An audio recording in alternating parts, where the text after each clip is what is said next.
Hi, good morning all of you. So in the previous class we discussed some problems based on this induced electric field, right? And so in the ending we discussed eddy currents and the application, the like advantages and disadvantages of eddy currents also. So now in that next a small effect called Hall effect is there. So after that I will after completing this Hall effect I will discuss about the inductance. So now this Hall effect is nothing but if you are taking a current carrying conductor like a rectangular current carrying conductor, and if you are applying a transverse magnetic field, then an EMF is subjected perpendicular to these two, that means current direction and the magnetic field. So that was first observed by the Hall, and so that it is said to be the Hall effect there, right? And so now that is our Hall effect. So just mention the definition there. So write that definition. If a current carrying conductor is placed in transverse magnetic field, then an EMF is developed across the conductor perpendicular to both magnetic field and current direction.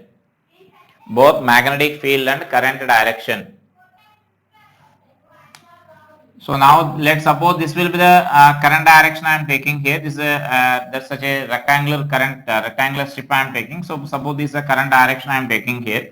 So current is flowing along its length. Now let us consider it is placed in a magnetic field which is say perpendicular to this. So now this magnetic field is perpendicular to this conductor here. Suppose say along this y-axis, let us consider here. And so now if you are taking this current is flowing along this conductor, means then electrons will be there. Suppose if I am taking one of the electron here, that electron will move along this direction here. Electron is having that velocity along this direction, right? Because the opposite to the direction of flow of electrons is nothing but our current direction. And so now these electrons will experience some magnetic force here because it is moving in a magnetic field. And so now let us apply the force direction, Fleming's left hand rule, to identify the force acting on this electron. So as it is field is along this direction, and so now you need to take that electron is moving along this direction here, because electron is a negatively charged particle. For negatively charged particle you need to take this central finger opposite the direction of velocity. So velocity of electron is like this, we need to take like this, and so now it will experience a force along this direction here. And so now it will experience a force like this. This magnetic force will be along this direction. And so that this face of the coil, so I can represent here. If you are taking, for example, this electron here, so we will get the more clarity here on this face. So this magnetic force will be along this direction here, right? And so that this face of the coil will get some negative charge. That means this face of this conductor will get some negative charge here. So this negative charge will be accumulated here. So this negative charge will be accumulated not only here, throughout this conductor here. So then equal amount of positive charge you can consider here. Positive charge is accumulating here. Throughout this space, such a negative charge will be there. And so that an electric field will be created there. And so because of this electric field, now the electric field direction will be there along this direction here. Electric field will be developed like this, from positive charge to negative charge, which is along this z direction, I can say. And so now because of this electric field, now there is some electric force acting on this electron here. The electric force acting on the electron is opposite to that of electric field, so that Fe will be along this direction, right? And so that or here if you are taking this electron, then Fe will be along this direction we can take, which is directed opposite direction there, so or into the plane. And so now this displacement of the electrons will take place until these two are equal. So that means until those two are equal, because initially magnetic force will be there, electric force was not there, because initially there is no such a field. And so now once this displacement of electrons is taking place, the field goes on increasing, and so then this electric force also goes on increasing there. And so now we will reach a stage where that magnetic force and electric force are equal in magnitude. And so that what we can write is in equilibrium. So in equilibrium, magnetic force is equal to electric force. Now we can write.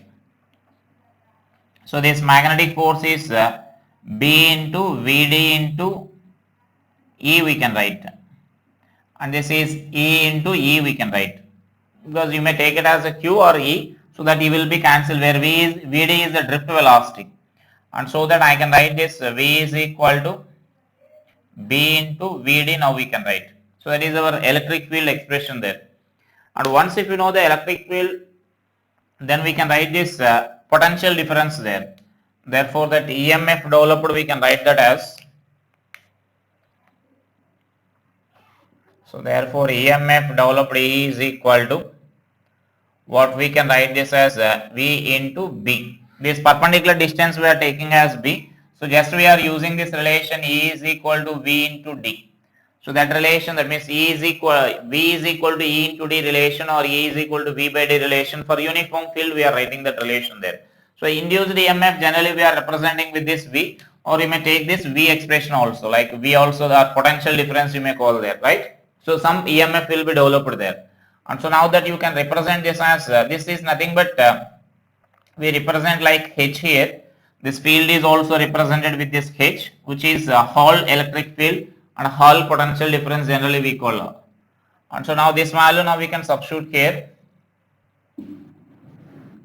V into B you can write.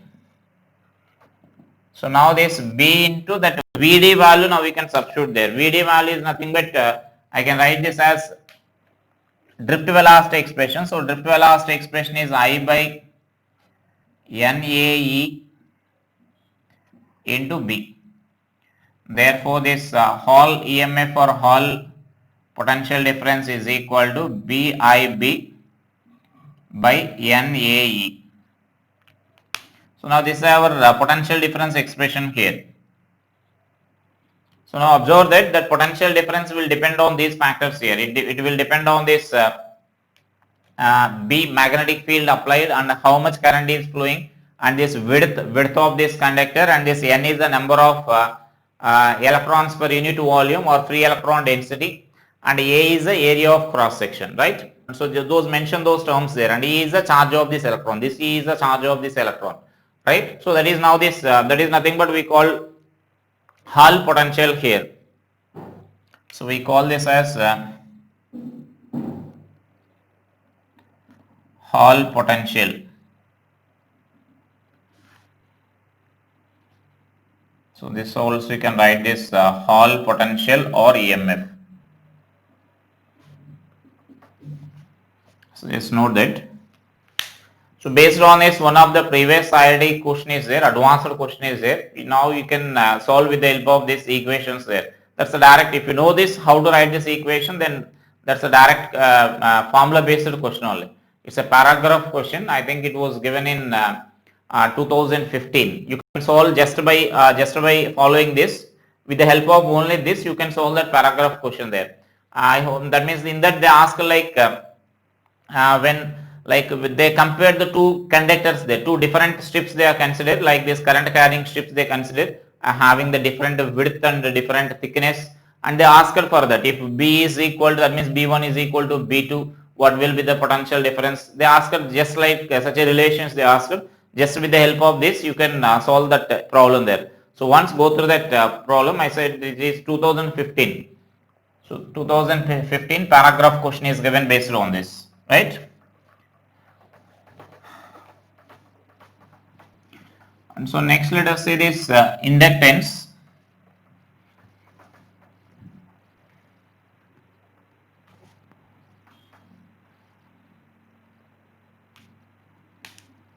So it's again a part of this electromagnetic induction only.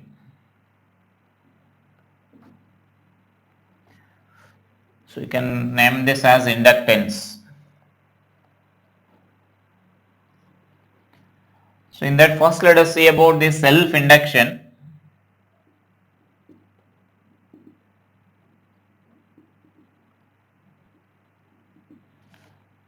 So self-induction means, suppose if I am taking some coil here, like solenoid let us consider here, or any conducting loop we may consider. So now let us see what is meant by the self-inductance here, or self-induction. Now this is a simple solenoid or a coil, let us name. It is connected to this switch here, or a plug key K, now through a cell of EMF V. And so now here the situation is initially when the switch is open, right? So when the switch is open, the current is 0, and so the magnetic flux linked with this coil is also 0. We are taking that no external magnetic field is there in this region here.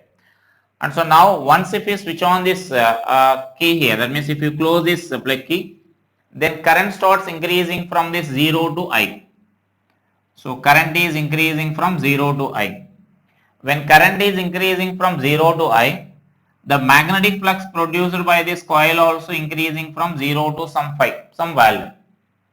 So like when the current is flowing in the circuit here, it will produce some magnetic field.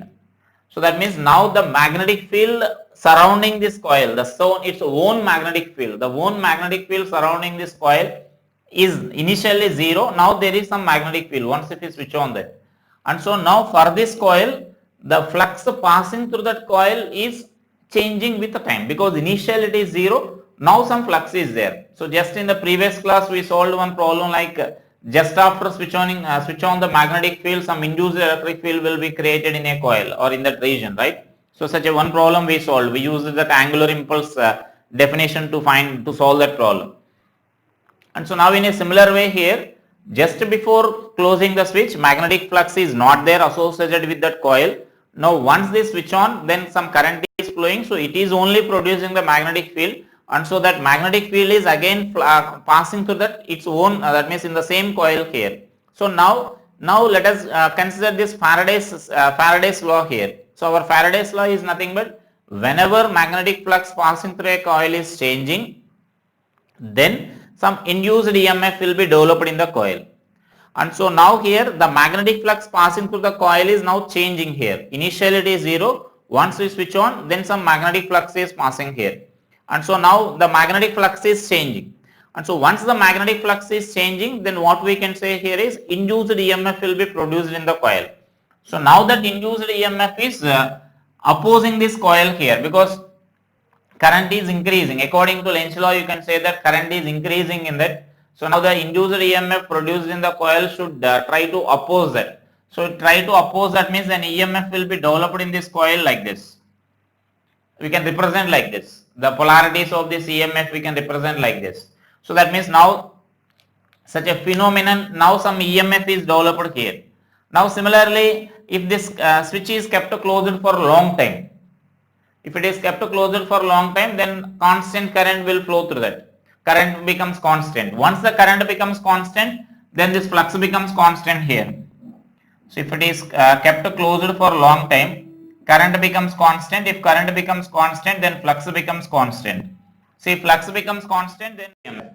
And so such a EMF won't be there now in that case after a long time, after switch is closed for a long time. And so now again if you open this switch here, if this key is opened, so now that means again this value is open here. Switch is open, that means circuit is open. Then again current is changing from some constant I to 0. So now current is changing from some constant value, whatever it may be, some value to finite value to 0. And so now then flux also changes from some finite value to 0. And so now again flux is changing. When flux is changing, then again induced EMF will be produced in this coil. Now the current in the coil is decreasing, then according to Lenz's law, the induced EMF produced in the coil will try to increase that current. Will try to increase that current means it should support the external EMF there. It should support the external EMF means then it will develop like this. So that these two will appear like in series, so that it will support the external EMF there. And so that it will try to increase the current. That is nothing but our Lenz's law, right? And so now induced EMF will be produced there. And so now such a phenomenon is nothing but we call self-induction. So self-induction means by changing the current in the coil, we are producing the induced EMF in the same coil. There is no any other external coil or external magnetic field here. We are changing current in a coil and induced EMF is produced in the same coil. And so then such a phenomenon is nothing but we called self-induction. So just write that definition. The phenomenon in which induced EMF is produced in a coil, by changing the current in the same coil, is called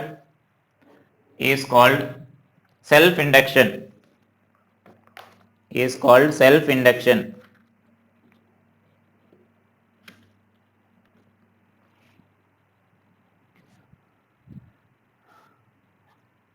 The induced EMF produced is called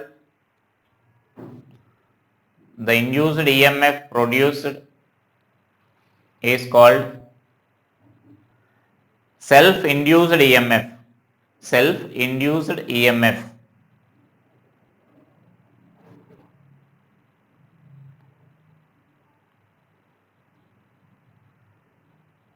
The device in which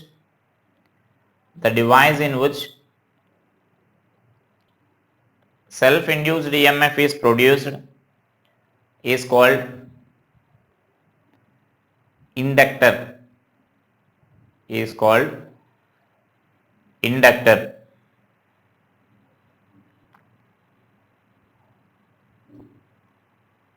So that means now inductor is a device like our capacitor or a resistor, right? So that means no, capacitor is a device and a resistor is a device. Similarly, now inductor is a device. So inductor is a device in which this self-induction is produced or self-induced EMF is produced. So that we called inductor. And next write this circuit symbol of this inductor is, so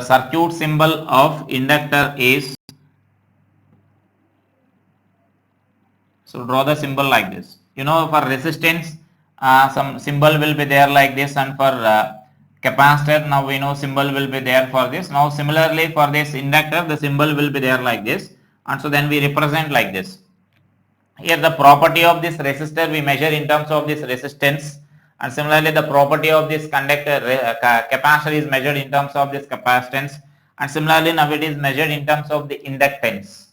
So then this device is called inductor, and now its property is called inductance, right? So just write that. So the device, the circuit symbol for the inductor is, draw this symbol.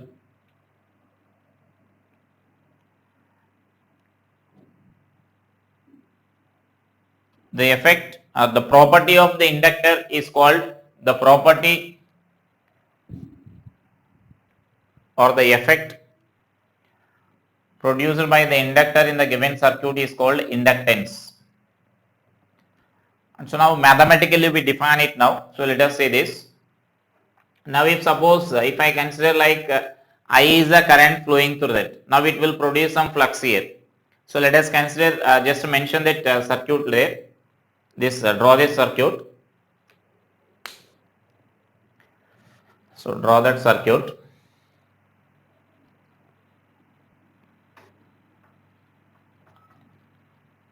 Consider a coil connected in a circuit as shown. If I is a current flowing through it, I is a current flowing through it,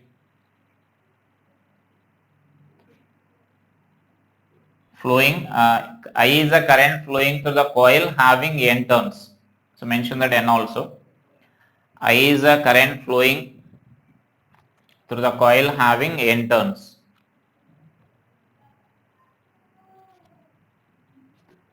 Then total flux passing through the coil, so phi total, is directly proportional to the current. Proportional to the current passing through it. So phi total is proportional to I. right? So that is our phi total here. And now there we introduce some proportionality constant. So this total flux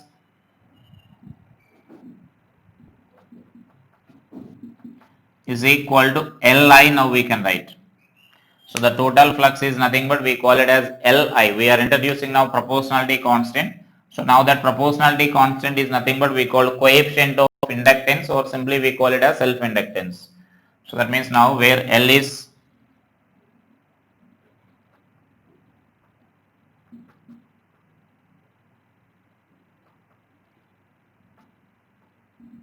coefficient of self-induction, coefficient of self-induction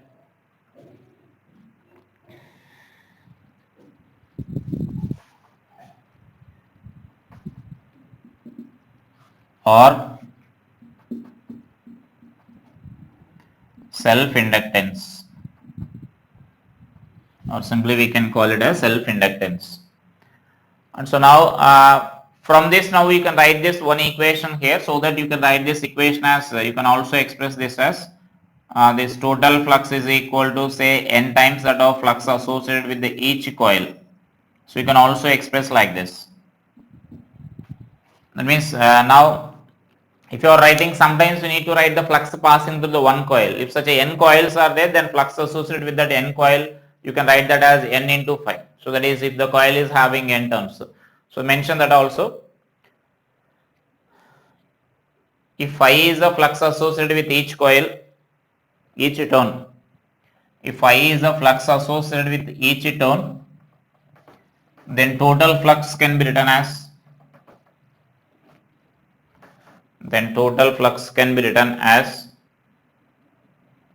so write that total flux is equal to phi total is equal to n into phi, that is equal to Li. And so now we can apply this Faraday's law here. By using that Faraday's law, we can write this one more expression or one more relation for this L. So by Faraday's law, so what we can write there is induced EMF E is equal to minus d phi by dt, now we can write, or n into d phi by dt, now we can write. Let us write this as total flux, let us write. So instead of that n, I am writing here total. Is it clear? So now therefore this equation what we can write there is d phi by dt into Li we can write by using that equation 1. So now L is a constant here. L is a constant like our resistance and capacitance. You need to remember that. L is a constant. L is similar to that of resistor, resistance and the capacitance. So it is a constant which depends on the like a medium in which that device is placed and the dimensions of that medium, like shape and size of that medium. Like it is similar to that of our capacitor and a resistor. You need to remember that. So inductor is a device which is similar to that of resistor or capacitor, and inductance is its property like our resistance and resistor, like capacitance and capacitor, right? So then you know, a resistor or the resistance or the capacitor will depending on this like dimensions, shape and size of that device there, right? And so now it also depends on this medium, like capacitor if you consider, it also depends on the medium. And similarly now inductor will depend on the size and shape of this inductor and the number of turns, and then size and shape. We will derive some expressions there, then after that you will get the clarity. So now this is our induced EMF or self-induced EMF expression here. So this is one of the important expression in this topic here in inductance. So E is equal to minus L into di by dt. So whenever this current is changing, then induced EMF will be there. When current is constant, then self-induced EMF will be 0, right? And so now from this what we can write there is L is equal to, just I am writing the unit here. So mod of E by di by dt, now we can write. Right? So from this just I am writing like this to define the unit. And so now you know this can be written as volt EMF. This is mod E means EMF, so that is volt, by this is di by dt, so ampere per second. So volt second per ampere. This will be the unit, volt second per ampere. So this is nothing but volt second per ampere. Now this volt second per ampere is nothing but we call that as Henry. So this value we call that as Henry, which is represented with that capital H. So that means we need to remember that the SI unit of the self inductance is Henry, and it is mentioned like volt second per ampere, or you can also write this as from this equation if you are writing like flux by I you can write. So flux is nothing but Weber. So Weber per ampere you can write. So Weber per ampere or volt second per ampere, that is equal to Henry, you can write there, right? So that is a unit. So we mentioned about the unit and circuit symbol, right? And so whenever inductor is there in the circuit, the induced EMF produced across the inductor means you need to use this formula. So you need to remember this also. E is equal to minus L into di by dt. So we mentioned already like when current is increasing, how this EMF will behaves there. So just to mention that also, because sometimes you need to get such an idea whether this is opposing that external current or supporting that external current. So that means just you can mention this as if suppose this is the inductor here and suppose I am taking this current is increasing there. So if current is increasing, then it will produce the EMF which is opposing that. So then which is opposing that means then its EMF will be there developed like this. If current is entering like this, then this EMF will be developed like this, whose magnitude is given by E into L into di by dt. So that's the magnitude here, it is opposing that if current is increasing there. Whereas if current is decreasing in that, in this direction, and if current is decreasing, the EMF, whatever the EMF we are saying which is developing inside that inductor, its polarities will be developed like this, what I am saying here. So its polarity will be developed like this. So this end will behave like a positive terminal or higher potential, and this end will behave like a lower potential, the induced EMF, and so that it will oppose that external EMF there. And so now similarly if the current is decreasing here, then you will get this situation like this, where E is equal to, now you need to write this as L into di by dt, its magnitude. So its magnitude here again. So if I is constant here, then induced EMF will be equal to 0. No self-induced EMF will be there. So just mention that point wise here. If current in the inductor is increasing, if the current in the inductor is increasing,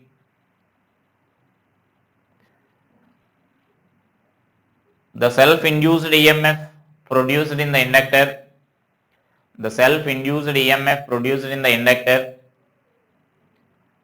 will oppose the external EMF, So that means if you want to get clarity here, then you can take a complete circle here, complete circuit you may consider here, so that you will get more clarity about this. So that means I am taking the circuit like this. So then this is our I value. So then if current is increasing means, then you can take that as di by dt here. Di by dt is greater than 0. So that you can represent like this. So similarly here also represent the circuit here. So this is a circuit. So now in that we are taking like di by dt is less than 0. That means it is decreasing. Then induced EMF will be developed like this. So next mention this next point here. If current in the circuit is, current in the inductor is decreasing,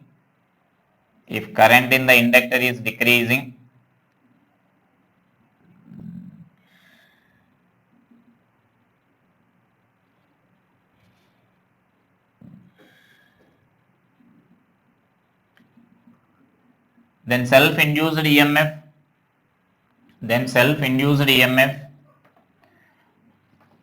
will support the external EMF,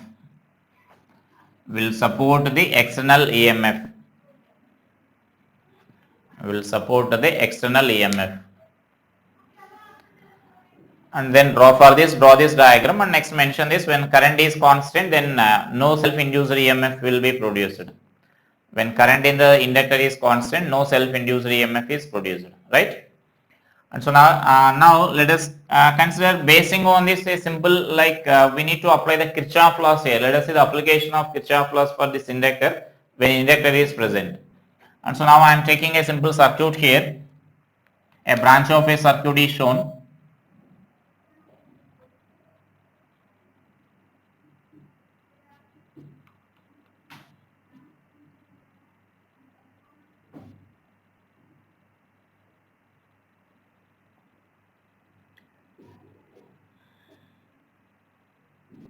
So now this is a circuit shown here. This is a branch of a circuit is shown. Let's suppose current in this is 4 amperes. 4 amperes current is flowing here. This is a 10 volts, 4 ohm, and here L is equal to 100 millihenry.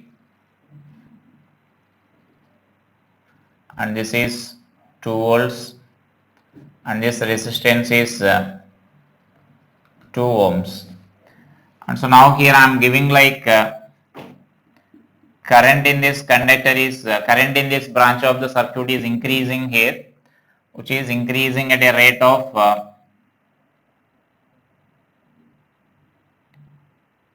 say 2. So take this one, let us take this expression as like 1000 Henry, and this is 2 milliampere per second. So just mention that a branch of a circuit, just application, I am going to explain the application of Kirchhoff law, how to apply the Kirchhoff law when inductor is present, right? So just mention that. Consider a branch of the circuit shown in figure. Consider a branch of the circuit shown in figure. At the given instant, 4 amperes current is flowing from A to B. 4 amperes current is flowing from A to B, as shown in figure. Find VA minus VB, that means potential difference. Find VA minus VB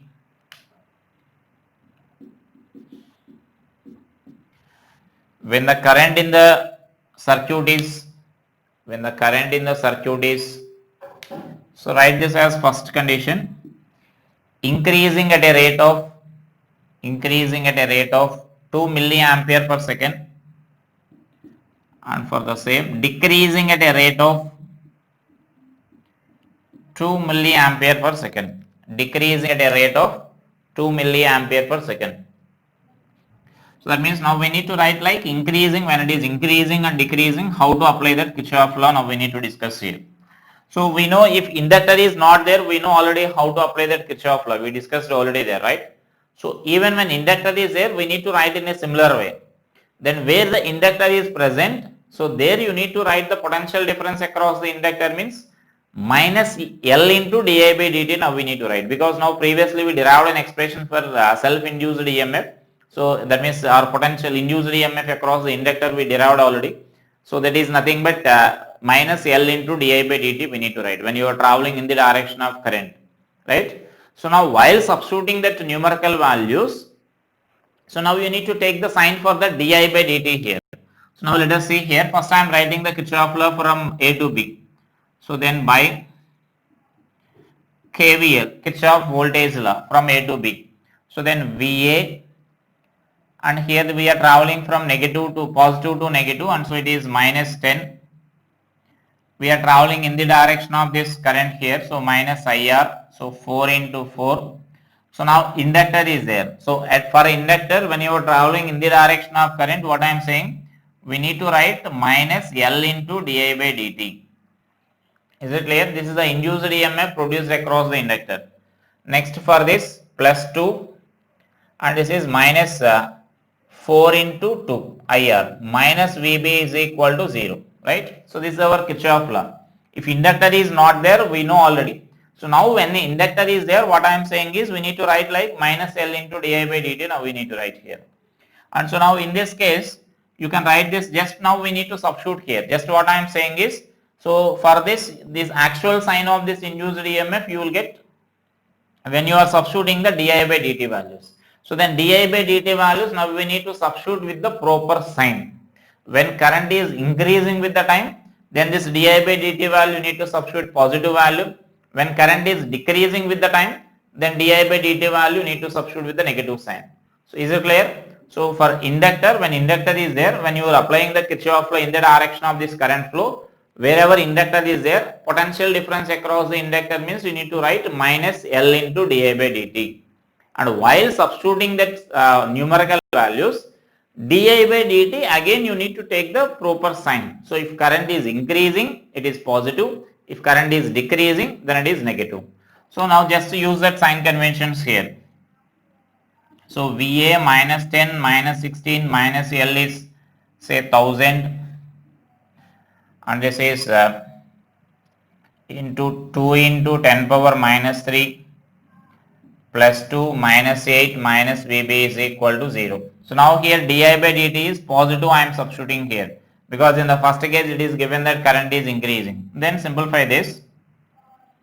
So then VA minus this value is 26 minus this is 2 plus 2 minus 8 minus VB is equal to 0. Therefore, this VA minus VB is equal to, then this plus 2 minus 2 will be cancelled. So then it is 34 you will get, right? So 34 volts. Now similarly, if you are taking the second case when it is decreasing there, suppose if it is decreasing, if you are taking, then VA minus IR means it is, that means first one minus 10 and then next minus IR 4 into 4. So for inductor again you need to write minus L into di by dt. So first while writing you need to write minus L into di by dt only if you are traveling in the direction of current. If you are applying opposite the direction of current, you need to first write plus L into di by dt. Then you need to substitute that di by dt sign there. And so then minus L into di by dt plus 2 and minus 4 into 2 minus VB is equal to 0. And so now this equation I can write this as VA minus 10. These terms will remain same here. This is 16 minus L is 1000.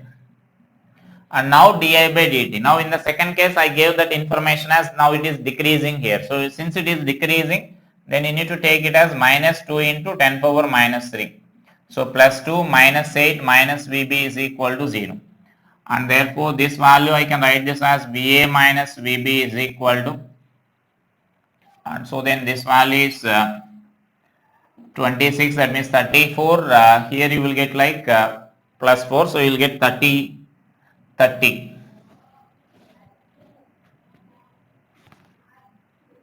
right? So this is 26 here. Plus 4 you will get, so it is 22 minus 22 plus 30 you will get, so 30 volts. So this will be the potential difference between the AB. So like that you need to apply the Kirchhoff laws there whenever inductor is there. Is it clear? Now let us see the way of calculating this self-inductance of the different coils. So generally to calculate the self-inductance we need to write this flux is equal to total flux is equal to Li formula. Now we need to write. So remember that.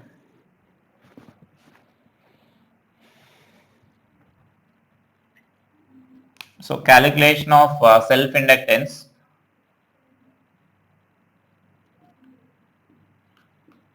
Calculation of self-inductance. So to calculate the self-inductance, just we need to apply this. We need to calculate the total flux. So total flux is equal to Li formula we need to apply. See in that first I am calculating this for circular coil. So self-inductance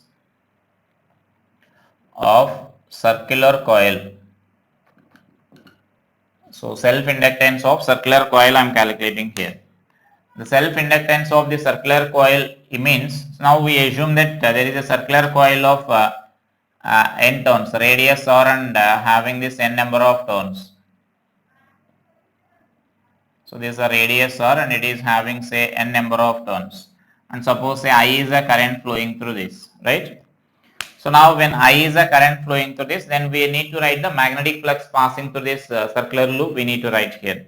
So for that what I can write there is, so just to even mention that, consider a circular coil of radius r, consider a circular coil of radius r having n number of turns, having n number of turns. I is a current, if I is a current flowing through this, if I is a current flowing through it,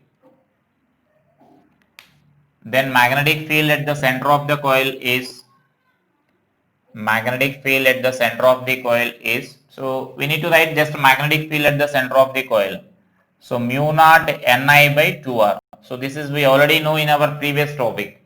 So that means all previous magnetic calculations, magnetic induction calculations are required now in this inductance calculations here. So whatever the magnetic induction calculations are there in the previous electromagnetism, all those calculations are required here. So now this is a magnetic field due to the circular coil. Now we need to write the flux passing through this n coils here, n turns.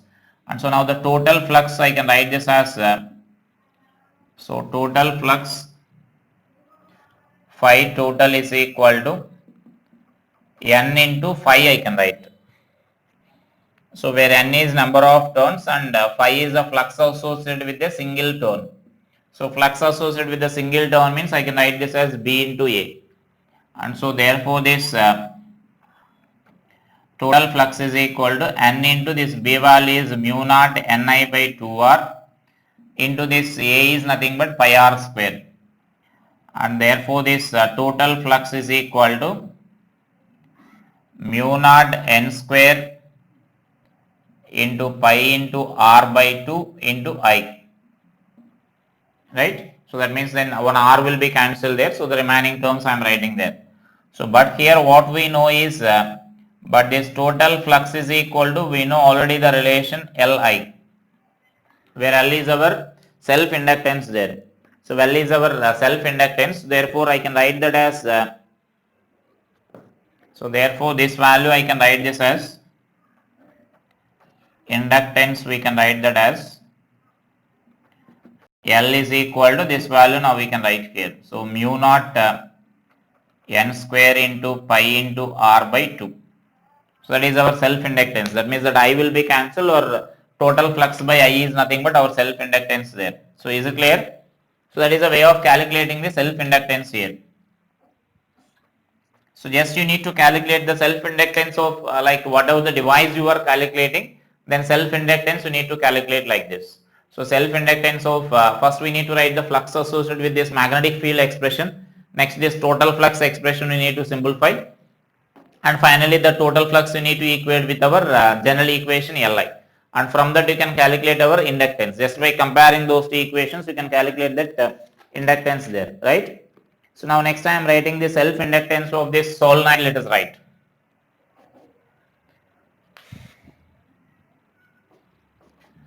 So next this is, next one is self inductance of solenoid.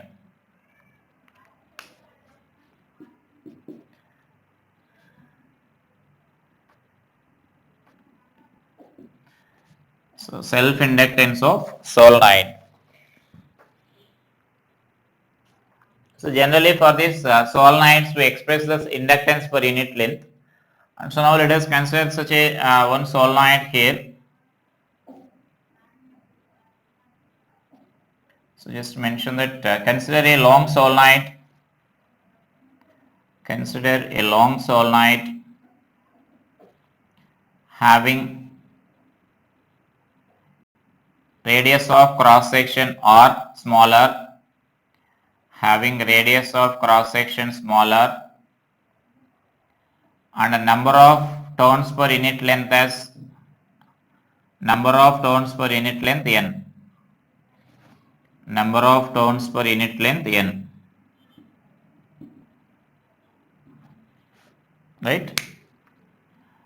And so now this is our number of turns per unit length we are taking here. So this is, that means radius or number of turns per unit length. So let us take that L also the length of this part here, and then we can further you can write that inductance per unit length there, right? So now let us write that. So now the total magnetic field we need to write here. So total magnetic field now I am writing here.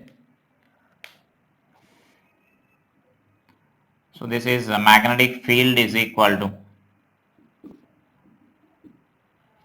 So magnetic field due to this long solenoid, we know already this expression. So we can write this as mu naught Ni, right? So now the total flux I am writing here.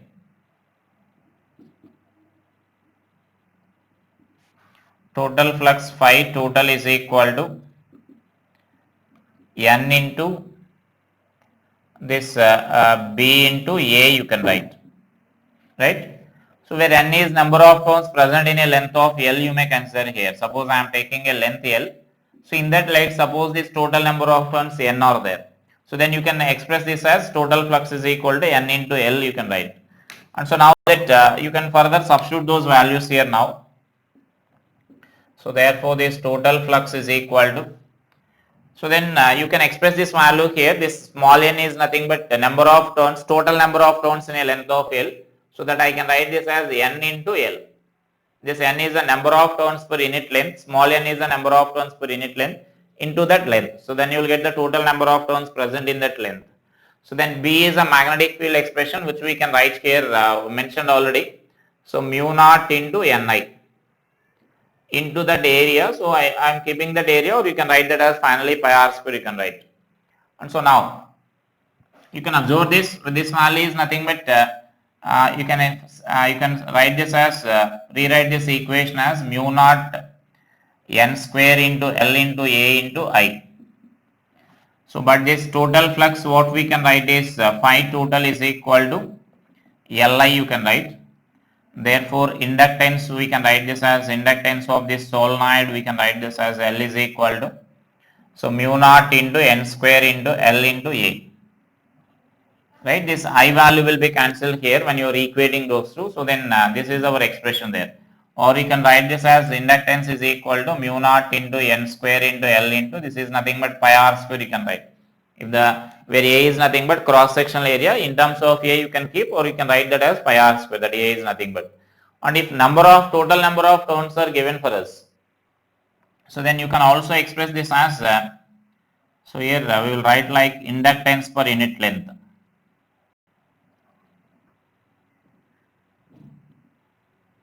So sometimes they will ask this value. So just you need to write this capital L by small l. Capital L is inductance and small l is the length. So then you need to write this expression as mu naught N square into A we can write.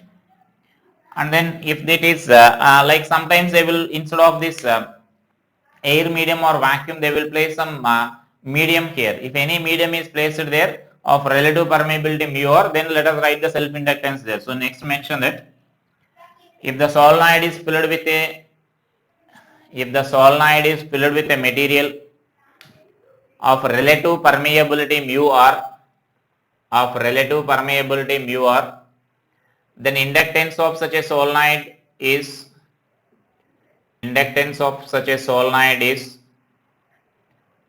mu naught into mu r into N square into L into A.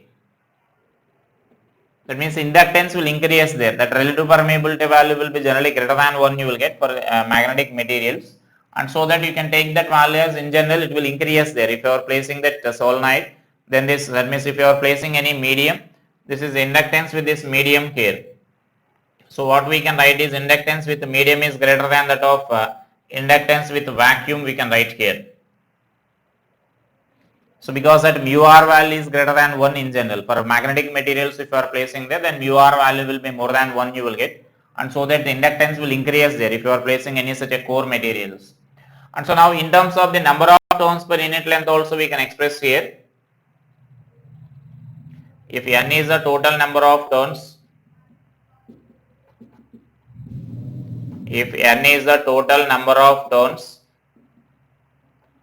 so then this equation what we can write is inductance we can write that as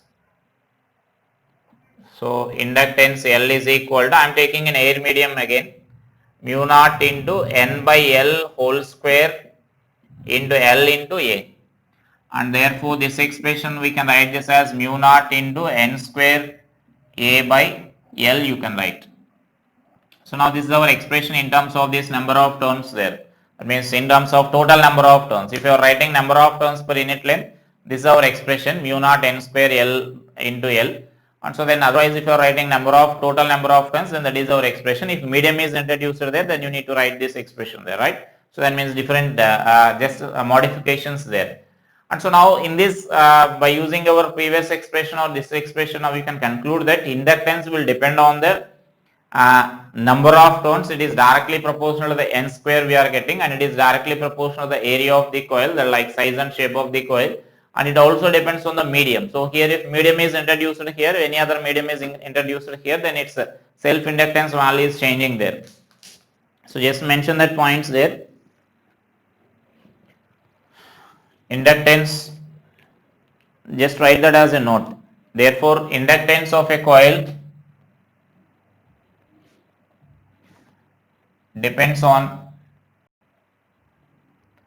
number of turns,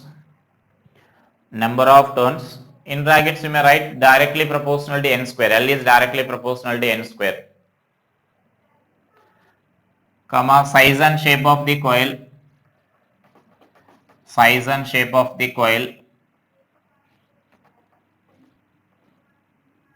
and the medium,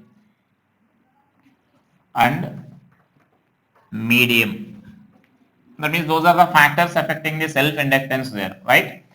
So then for solenoid, sometimes they will ask the comparison, like two solenoids they will take and they will ask the comparison. Then you need to remember those expressions there. So it is directly proportional to N square. If total number of turns are given, then N square, capital N square you can write. If number of turns per unit length are given, then small n square you can write, right?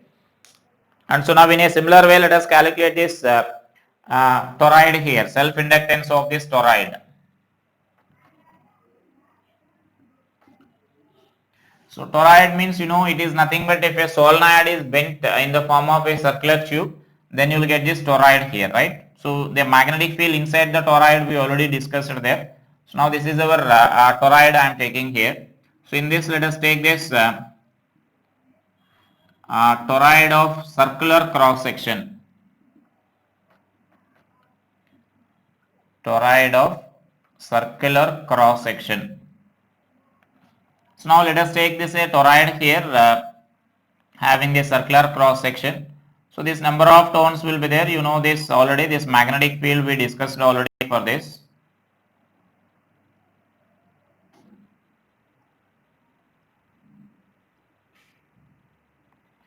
So this is, let us consider this toroid having this mean radius R and mean radius smaller I am taking here. Let us take this mean radius as capital R you may consider, and the cross section radius is smaller, let us consider here. The cross section radius is smaller. So that means this cross section radius is smaller I am taking here, right? So just mention that. Consider a toroid of cross sectional area A,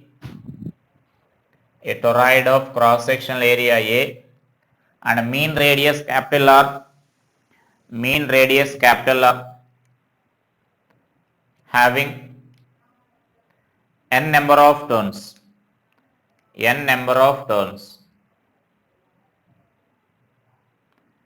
The magnetic field due to toroid is given by mu naught Ni we know already, because it is nothing but a solenoid bent in the form of this. And so now we write this expression as mu naught into Ni by 2 pi r, because that n is nothing but we write that as 2 pi capital R. Now we need to write here. If you are taking this as a capital R here, so 2 pi capital R we need to write. So this capital R is our radius we are taking. So 2 pi R means that gives the total length of this solenoid. So then n by 2 pi R we need to write. Is it clear? So that is a magnetic field. Now let us write the magnetic flux or total flux. So this is total flux is equal to, this is phi total is equal to, we need to write this as n into B into A. So which is nothing but I can write this as total flux is equal to N into B value is mu naught Ni by 2 pi r, 2 pi capital R into A. And so therefore this is pi total is equal to, this is mu naught into N square into I by 2 pi r into A I can write. And therefore, but this value we can write this as, but this total flux is equal to Li you can write. So just let us compare those two equations and eliminate this I value. Therefore, this inductance is equal to, so therefore this inductance is equal to mu naught N square A by 2 pi r. And sometimes they may give this instead of area of cross section, they may give that radius of cross section as we assumed here. So then you need to substitute that A expression here. So here two radii will be there here. Don't confuse with that. This R is a mean radius, capital R what we are assuming, and a small r is the radius of cross section of this toroid there. And so therefore what we can write here is you can substitute that expression there. So then L is equal to mu naught N square into R square by 2R.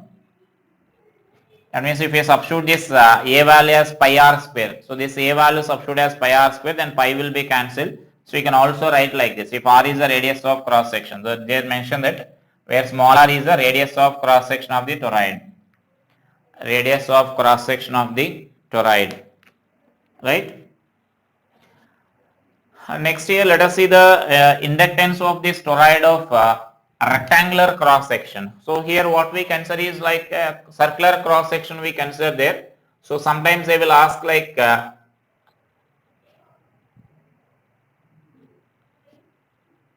rectangular cross section. Suppose I am taking now this toroid of rectangular cross section here. So let us take this toroid of rectangular cross section.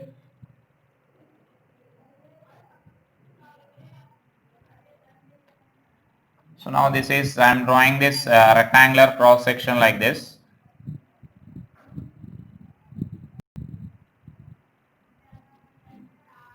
So this is a rectangular cross section what I am going to represent here. This is the, right, suppose I am drawing like this. Now let us take this, that means wire will be wounded on this here. This is a rectangular cross section just I am showing there. So then wire will be wounded like this on this rectangular cross section.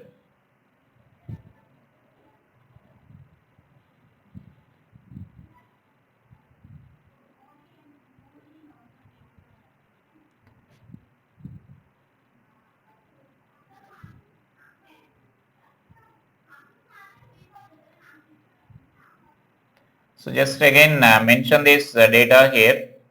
So just mention that write this as a second case in the toroid of rectangular cross section. Toroid of rectangular cross section.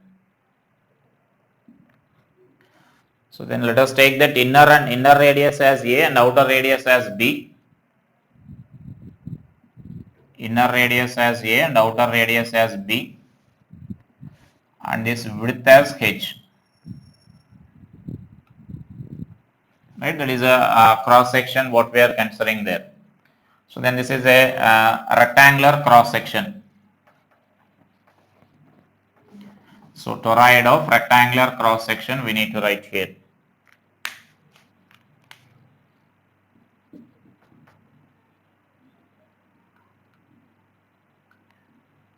Rectangular cross section. So then just mention that consider a rectangular toroid of rectangular cross section having inner radius A and outer radii B and this width as H, that means that height. And so now I am taking a small element here to calculate the total flux. What we need to do here is we need to take a small element here. So let us take a small element here at a distance of r from the center here. So at a distance of r from the center. So let us take this as a small element. Now we need to write the flux passing through that small element. So first of all you can write this magnetic field at a distance can be written as, so magnetic field B is equal to mu naught N into I by 2 pi R, 2 pi small r, at a distance small r we are taking there. So therefore flux through the small element we can write this as flux through small element. So this is nothing but we can write this as d phi is equal to B into dA, the area of this small element you need to write here. And so therefore this element now I can write this as B into the dA is nothing but H into dr you can write. So that is our small element there. And so then such a total flux means we need to multiply this, we need to integrate and multiply with that n.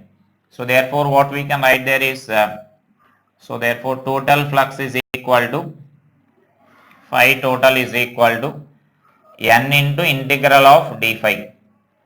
So therefore this is total flux is equal to, so n into B value we need to substitute here. B is nothing but mu naught Ni by 2 pi r into H into dr. Therefore let us write the constants outside here. Whatever the constant terms are there, let us write those terms outside. So then it is mu naught n square into I by 2 pi into H is also constant. The only variable is r. So then dr by r you can write. So this r varies from A to B. And so therefore this total flux I can write this as mu naught n square H by 2 pi into ln B by A into I you will get. So but this total flux we can write this as, but the total flux is equal to L into I. Now compare those two equations. Therefore we can write our inductance as, inductance L is equal to, what we can write there is mu naught n square into H by 2 pi into ln B by A. So that is our inductance expression there. Is it clear? So inductance of this solenoid of this such a cross section there, rectangular cross section, right? And so then based on this some other information like energy stored in inductor and some related problems we need to discuss, that I will explain in our next class, right? Thank you.